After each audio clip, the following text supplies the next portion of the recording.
जाऊं, यहीं आपके साथ एक दो दिन रहूं।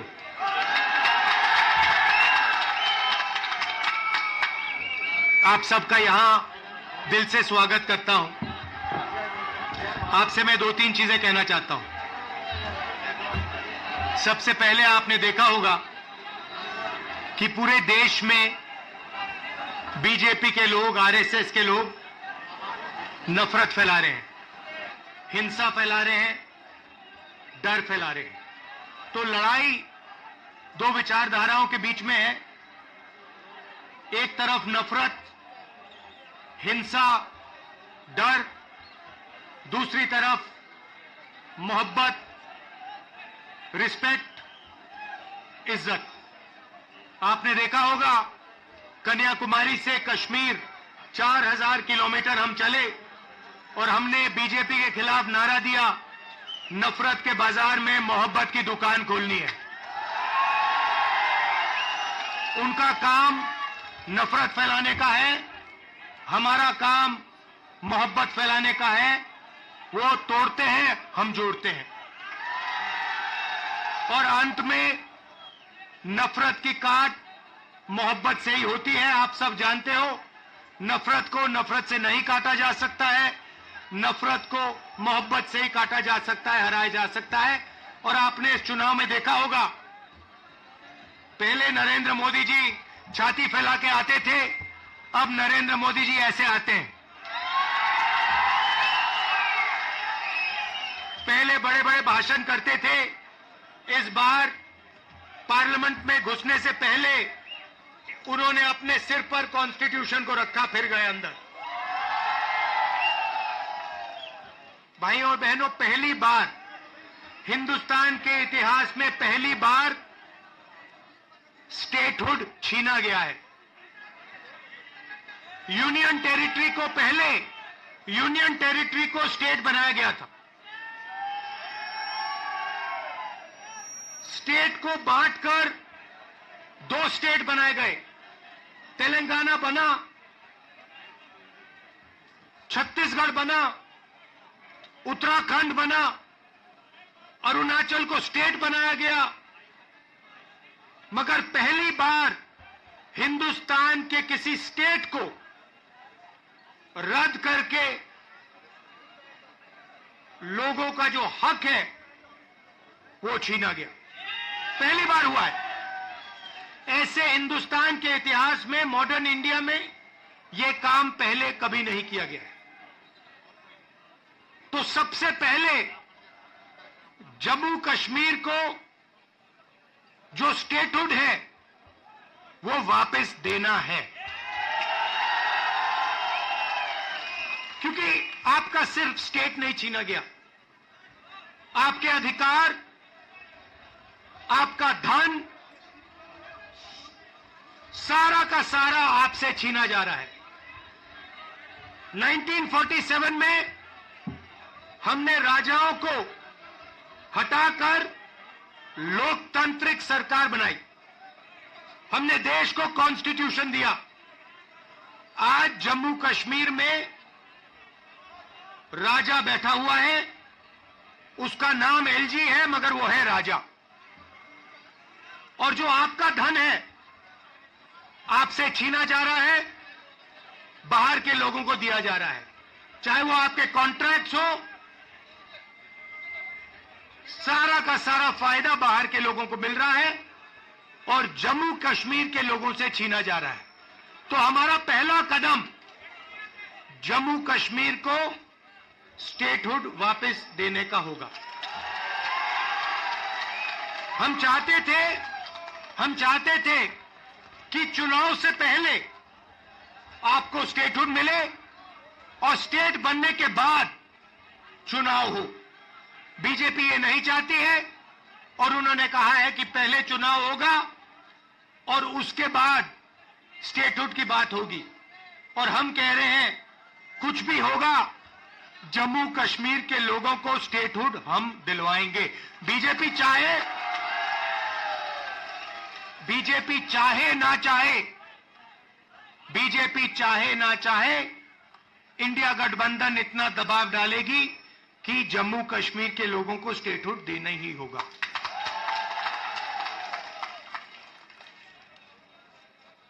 यहां पे हम सब जानते हैं कि बिजली के प्रोजेक्ट्स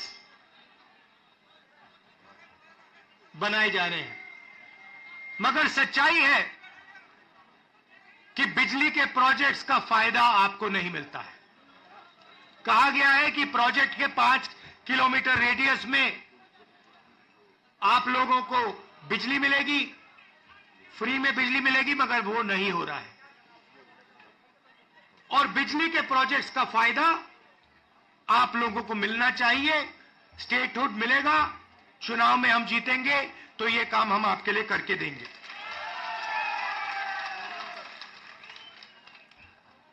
आप देश के लोगों को बिजली दे रहे हो और आपके जेब में से बिजली का पैसा लिया जा रहा है, छीना जा रहा है। ज्यादा रेट देते हो आप, ये अन्याय है, इसको हम ठीक करेंगे।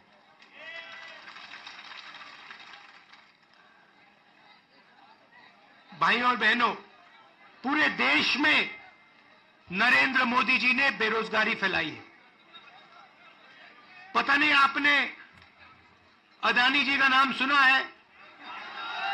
सुना है? हां, मोदी जी के मित्र हैं।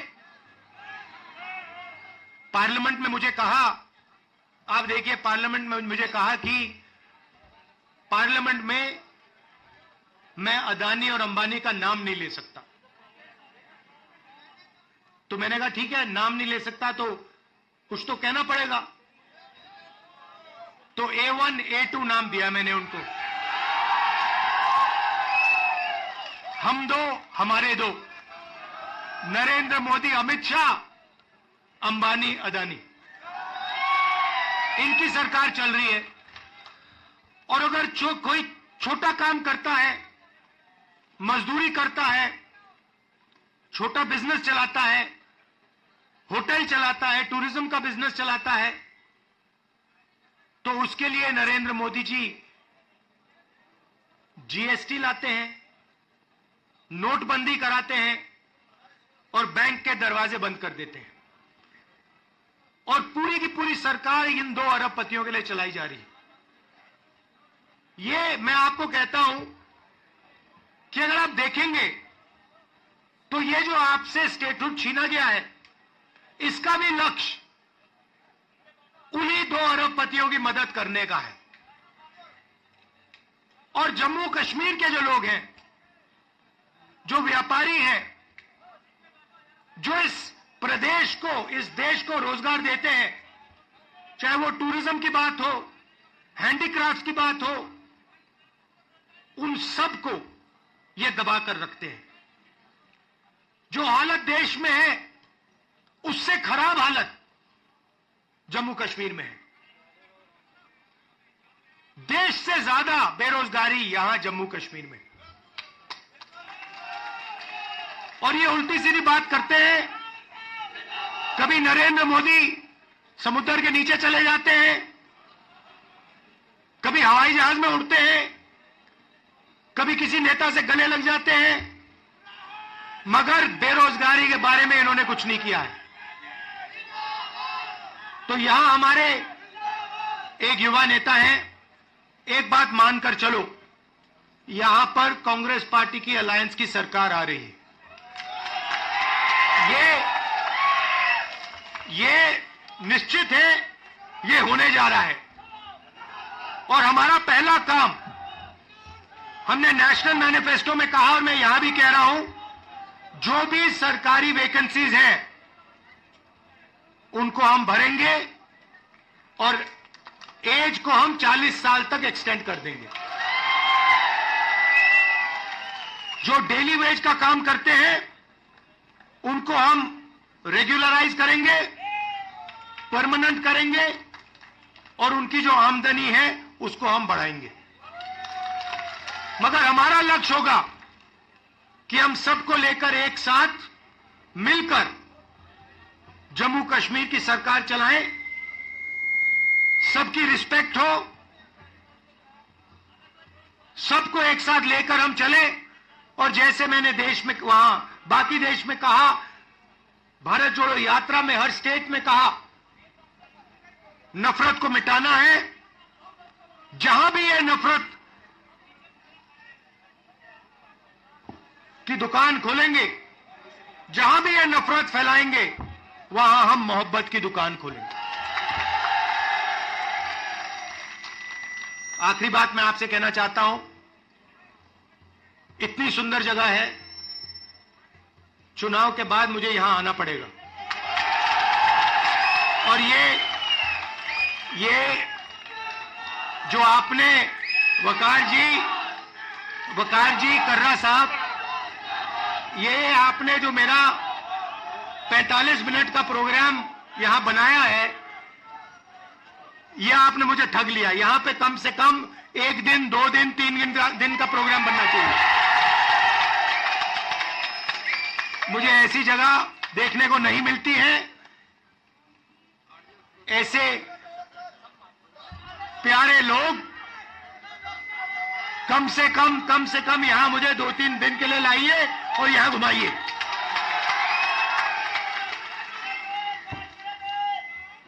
पांच मिनट, 10 मिनट, जितना चाहते हो, कोई प्रॉब्लम नहीं है। हाँ, तो आपने देखा होगा, पहले कहा कि नरेंद्र मोदी को, बीजेपी को कोई हरा नहीं सकता। नरेंद्र मोदी जी कहते हैं, भैया मेरी डायरेक्ट लाइन है, भगवान से मैं डायरेक्ट बात करता हूं। और वो भी देश की मीडिया को बोल रहे हैं। अगर कांग्रेस पार्टी का कोई आए मेरे पास, जैसे कर्रा साहब आए या वकार आए और कहें कि भैया मैं डायरेक्टली भगवान से बात करता हूं, मैं उन्हें कहूंगा, भैया ऐसे करो, आप ये बात बाहर मत गलती से बोल देना, नुकसान हो जाएगा, लोग पता नहीं क्या कहेंगे। मगर नहीं, देश का प्रधानमंत्री जा सकता है, कह सकता है, भैया मैं नॉन बायोलॉजिकल हूं, बाकी हिंदुस्तान बायोलॉजिकल है, बाकी हिंदुस्तान बायोलॉजिकली पैदा हुए, मैं नॉन बायोलॉजिकल हूं, मैं डायरेक्ट भगवान से बात करता हूं। और इस चुनाव में भगवान ने नरेंद्र मोदी को डायरेक्ट मैसेज दे दिया कि भैया आपको लगता है कि आप भगवान से बात करते हो, मगर भगवान आम जनता से बात करता है और भगवान आम जनता की राय को सुनकर काम करता है। तो हमने नरेंद्र मोदी को साइकोलॉजिकली उड़ा दिया है। मैं आपको बता रहा हूं, मैं पार्लियामेंट में बैठता हूं, उनके सामने पार्लियामेंट में बैठता हूं, पूरी कॉन्फिडेंस गायब हो गई उनकी। इंडिया गठबंधन खड़ा हो गया, एक साथ मिलकर हम लड़े, पूरी की पूरी कॉन्फिडेंस हिंदुस्तान के प्रधानमंत्री की गायब हो गई है। आप मुझे बताओ, आप देखो, उन्होंने पहले कहा कि जाति जनगणना नहीं होगा, हमने कहा जाति जनगणना होगा। अब आरएसएस के लोग कह रहे हैं भैया जाति जनगणना सही बात है। फिर वो उन्होंने कहा कि हम लैटरल एंट्री से बाहर के लोगों को सरकार में लाना चाहते हैं। हमने कहा ऐसे नहीं होगा। पार्लियामेंट में बात उठाई, थोड़ा सा दबाव डाला, बीजेपी के लोग कहते हैं नहीं भैया लैटरल एंट्री नहीं होगी। तो अब एक बात समझ लो, अब नरेंद्र मोदी हिंदुस्तान की जनता से डरते हैं और अब बस थोड़ा सा समय बचा है, नरेंद्र मोदी, बीजेपी, इनको हम सरकार से हटा देंगे।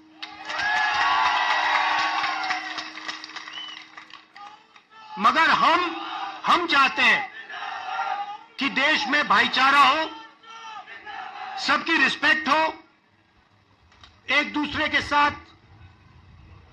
इज्जत से बात हो। जो कमजोर लोग हैं, चाहे वो किसान हैं, मजदूर हैं, छोटा बिजनेस चलाने वाले लोग हैं, उनको लगे कि इस देश में हमारी भी भागीदारी है, बैंक के दरवाजे हमारे लिए खुले हैं, कर्जा माफ हमारा भी होता है और सिर्फ देश 2-3 लोगों के लिए नहीं चलता है। ये हम चाहते हैं और यही काम हम जम्मू कश्मीर में शुरू करेंगे। और कुछ ही समय में आप देख लेना, यहां पे ये आप वकार जी यहां पे चुनकर जाएंगे, आप जिताओगे इनको, हमारी सरकार बनेगी और ये आपके लिए पूरे दिल से दम लगाकर आपके लिए काम करेंगे। वकार जी, ये आप मुझे एक वायदा करो कि यहां पे आप मुझे 1-2 दिन के लिए लाओगे और यहां के लोगों से मतलब अच्छी तरह, जैसे ऐसे नहीं मगर अच्छी तरह मिलाओगे। का एरिया बहुत खूबसूरत है। हाँ हाँ।